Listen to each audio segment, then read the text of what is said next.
تہامی السید الوحی والسراج المضی والکوکب الدری صاحب الوقار والسکینہ المدفون بأرض مدینہ بالقاسم محمد وعلی عطرت الطیبین الطاہرین المعصومین الذین عذب اللہ الرجس وطہرہم تطہیرا. اما بعد فقط قال تبارک و تعالی فی کتاب المبین وہو اصدق الصادقین. بسم اللہ الرحمن الرحیم. ان اللہ اصطفیٰ آدم و نوحا و آل ابراہیم و آل عمران علی العالمین صلوات. ماشاءاللہ تعداد میں کافی آپ بیٹھے ہوئے ہیں. اگر درود بآواز بلند پڑھیں تو مجمع کی آواز باہر تک جانی چاہیے. بآواز بلند درود پڑھ دیجیے.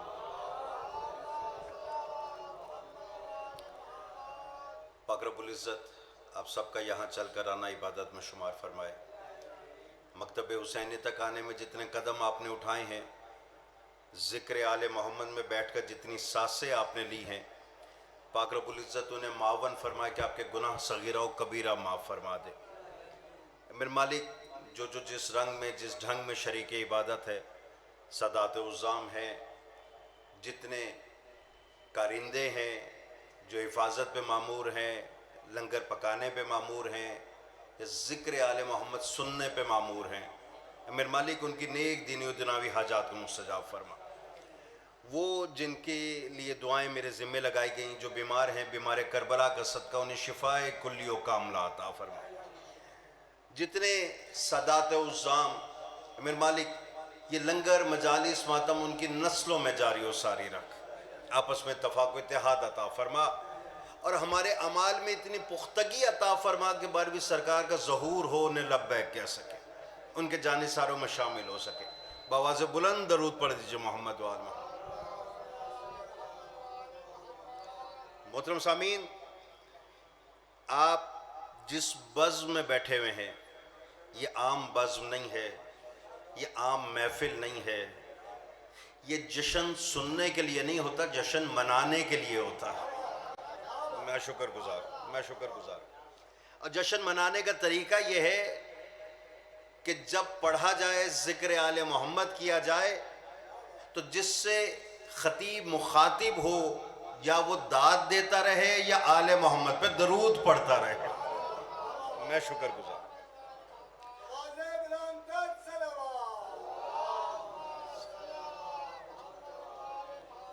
اور جن کے جشن میں آج آپ شریک ہیں، یہ وہ ہستی ہے کہ کائنات کے اندر ان کا رزق چل رہا ہے. یہ وہ ہستی ہے کہ جب آسمانوں پہ ہے تو اللہ کی رضا ہے، زمین پہ ہے تو آل محمد کی رضا ہے. میں شکر گزار ہوں. بھئی یاد رکھیے گا، شاہ خراسان مالک ہیں یہ اس علاقے کے، کہ ایران جیسی حکومت خود ان کی مکروز ہے. میں شکر گزار. ایران جیسی حکومت ان کی مکروز ہے. اور دیکھیے، یہ صرف میں نہیں کہہ رہا، ان کو ماننا، ان کی ولایت پہ یقین رکھنا، ان پہ اعتبار رکھنا، ان پہ اعتقاد رکھنا، صرف امام علی رضا علیہ السلام پر اعتقاد نہیں ہے، خود محمد مصطفیٰ پر ایمان لانا ہے. کیونکہ اللہ نے ان کو چنا ہے. اور کن کو چنا ہے؟ باقی لوگ جتنے احباب ہیں دوسرے مسلک کے ماننے والے، پہلا یہ، دوسرا یہ، تیسرا یہ، چوتھا یہ، پانچواں یہ، ہم نہیں مانتے، کیونکہ رسول خدا فرما کر گئے کہ میرے بعد 12 ہوں گے. توجہ کا طالب ہو، میرے بعد 12 ہوں گے. اب جس کو مرضی مانے، ہم کیوں منع کریں کہ اس کو مانو اس کو نہ مانو، لیکن محمد مصطفیٰ کی تو مانو نا. کہ انہوں نے کہا کہ میرے بعد 12 ہوں گے کیسے؟ یہ خود محمد مصطفیٰ نے فرمایا کہ یاد رکھنا، اس جیسا نہیں ہوگا جو میرے بعد 12 ہوں گے. اولن محمد، اوسطن محمد، آخرن محمد و کلن محمد. میں شکر گزار. توجہ ہے نا؟ میں شکر گزار. جو میرے بعد ہوں گے وہ کل کے کل محمد ہوں گے. کیسے محمد ہوں گے؟ رفتار میں محمد ہوں گے، گفتار میں محمد ہوں گے، ذات میں محمد ہوں گے، عدل میں محمد ہوں گے، معجزات میں محمد ہوں گے۔ میں شکر گزار۔ تو اس کا مطلب یہ ہے کہ اگر ان پہ سے کسی ایک پر بھی ایمان لائے تو محمد مصطفیٰ پر ایمان لائے۔ تو یاد رکھیے گا بھئی، مولا علی پر ایمان لائے تو محمد مصطفیٰ پر ایمان لائے، امام حسن پہ ایمان لائے تو محمد مصطفیٰ پہ ایمان لائے، امام حسین پہ ایمان لائے تو محمد مصطفیٰ پر ایمان لائے۔ جملہ لیتے چلے جائے گا، لیکن یاد رکھیں امام علی مقام، امام علی رضا علیہ السلام کے بارے میں خود رسول خدا فرما رہے ہیں کہ جس نے بھی مشہد کے اندر میرے بیٹے رضا کی زیارت کی، اس نے مجھ محمد کی زیارت کی۔ میں شکر ہوں، کیونکہ یہ واحد ہستی ہیں کہ جن کے دربار پہ کہیں نہ سنی جا رہی ہو تو وہاں سنی جاتی۔ اور بہت سے موضوعات ایسے ہمارے سامنے، ایک شخص جو خود ایران کا رہنے والا مفلس ہو گیا، نادار ہو گیا، جائیداد چلی گئی، کاروبار تباہ ہو گیا، اتنی نہیں تھی کہ اپنے علاقے سے شاہ خراسان کی زیارت کر سکے۔ اس نے زوجہ سے کہا، زوجہ نے کہیں سے اسباب مہیا کیے، اس کے حوالے کیے، صرف اتنے تھے کہ وہ جائے زیارت کر کے اپنے گھر واپس آ جائے۔ توجہ کا طالب، جس نے عروج دیکھا ہو زوال میں اس کی کیا حالت ہوتی ہے۔ دعا کیا کرو کہ پاک رب العزت کسی غیرت مند کو بے غیرت کا محتاج نہ کرے، کسی غیرت مند کو کسی کے سامنے ہاتھ پھیلانے پہ وہ مجبور نہ ہو جائے۔ جملہ میرا لیتے چلے جائے گا، یہ شخص جس نے ساری زندگی تقسیم کیا، ہمت نہیں تھی کہ کسی کے سامنے ہاتھ پھیلاتا، کسی سے مانگتا، کسی کے سامنے نظریں دو چار کرتا۔ قبلہ کے عمل پر آواز سے بلند درود پڑھ دیجئے۔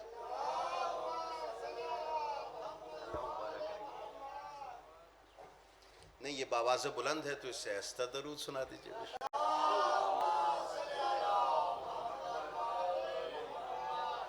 بے توجہ ہے نا؟ جملہ لیتے چلے جائیے گا۔ مفلسی کی یہ حالت کہ اپنے دوستوں کے در پر جانے سے ڈرنے لگا۔ میرے بھائی کی آمد پہ بآواز بلند درود پڑھ۔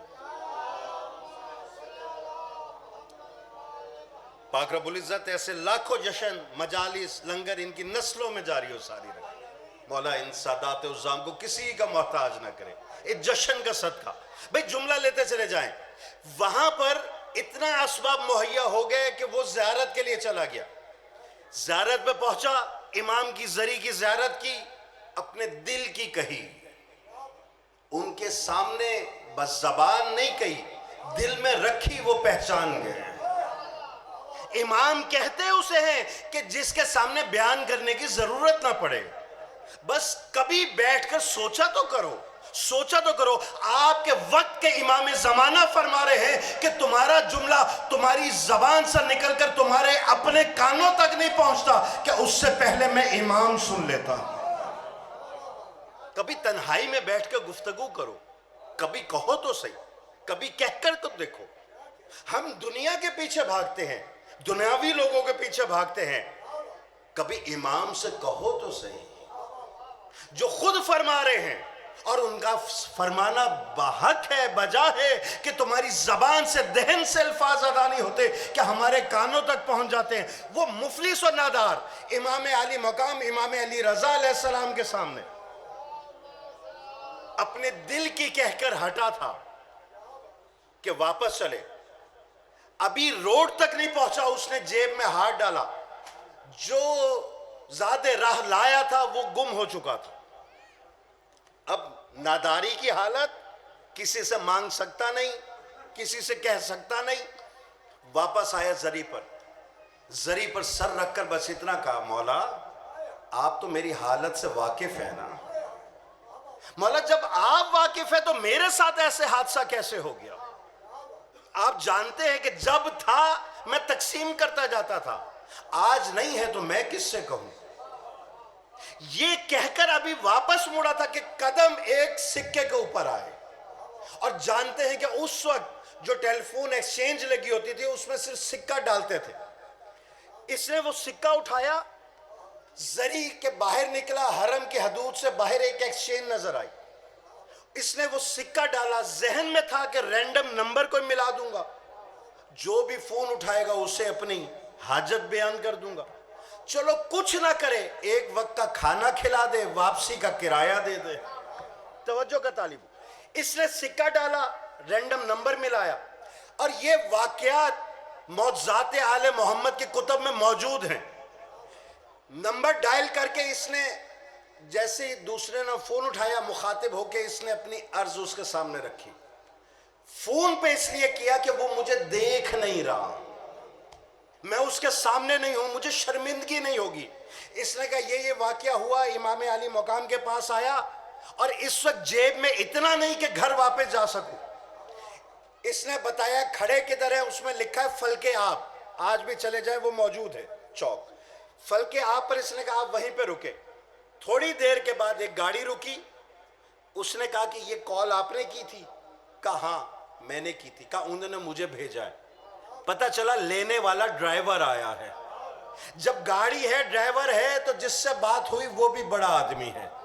توجہ کا طالب ہوں, جملہ لیتے چلے جائے گا.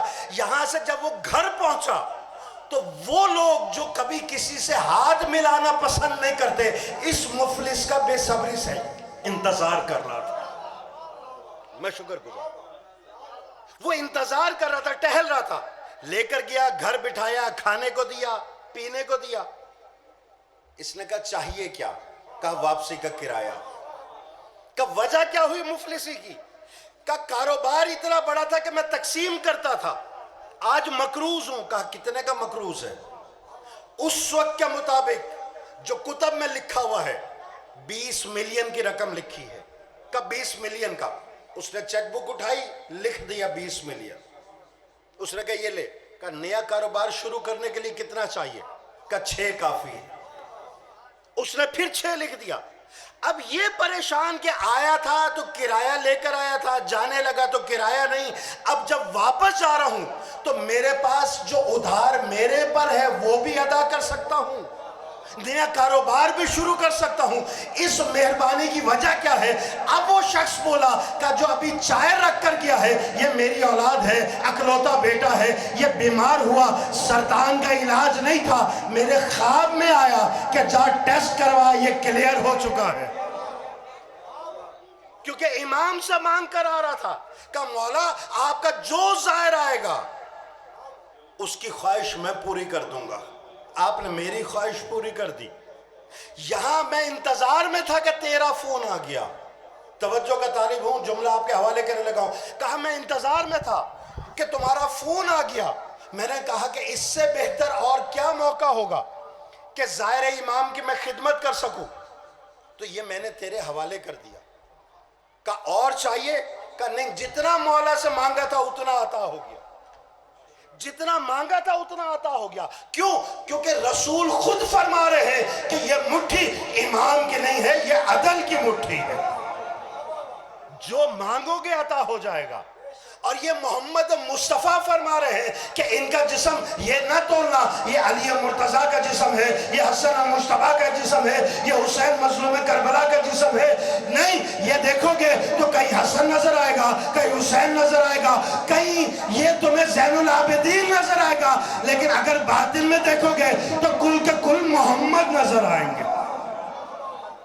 یہ عدل میں بھی محمد ہے, یہ فیصلہ کرنے میں بھی محمد ہے, یہ عطا میں بھی محمد ہے.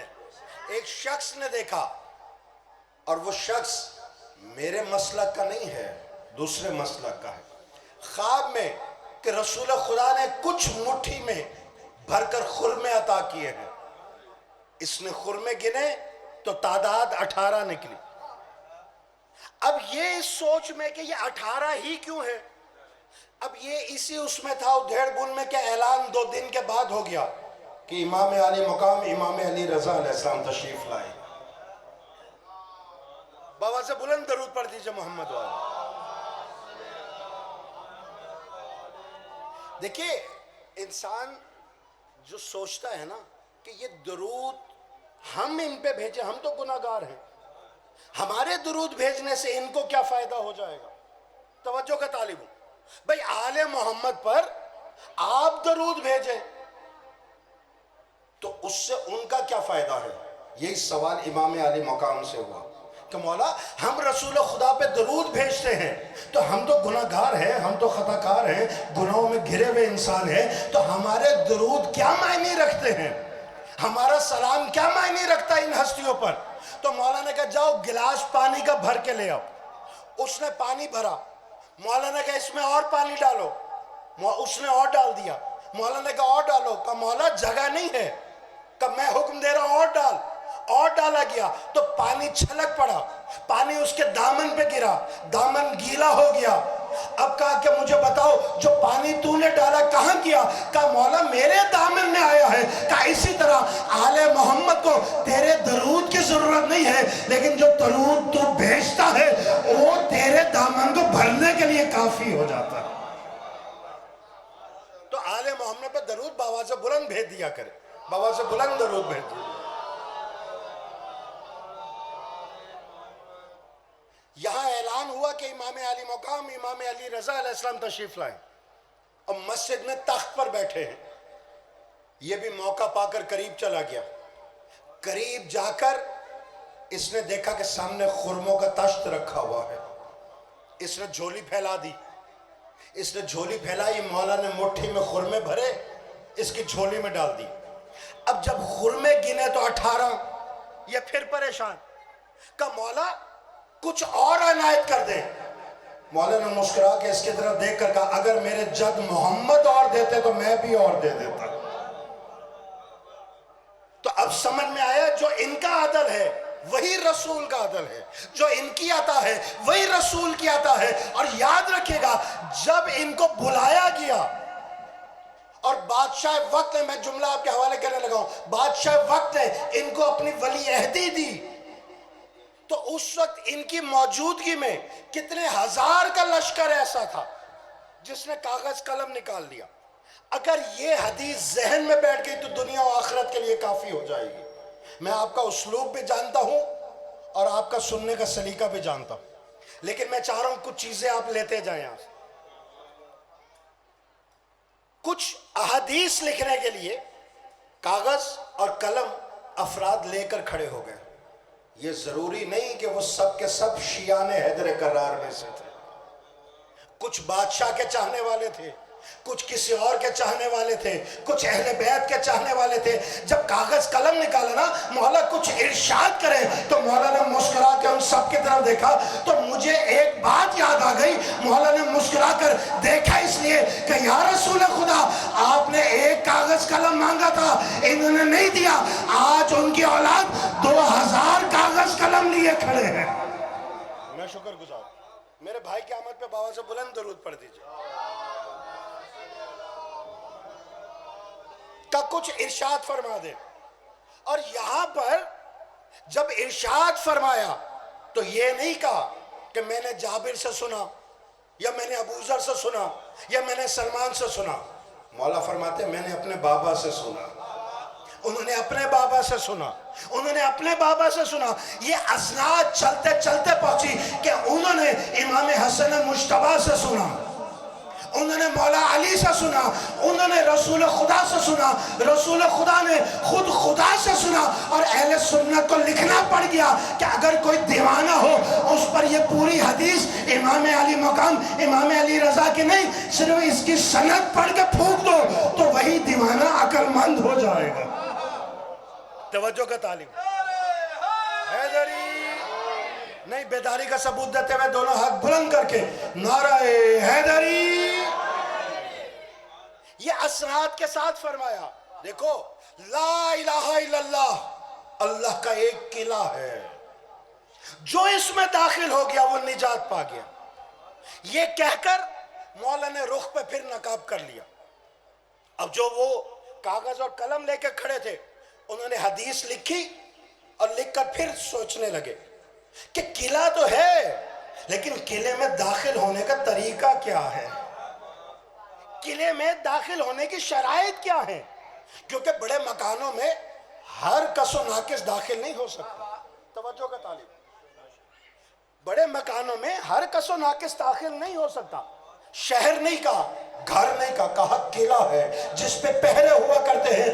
کہا یا ابن رسول اللہ, اے رسول کے بیٹے, ضد نہیں پیانا, ہمیں بتائیں تو صحیح, لا الہ الا اللہ ایک قلعہ ہے جو اس میں داخل ہو گیا وہ نجات پا گیا, ہمیں بتائیں تو صحیح قلعے میں داخل ہونے کی شرط کیا ہے.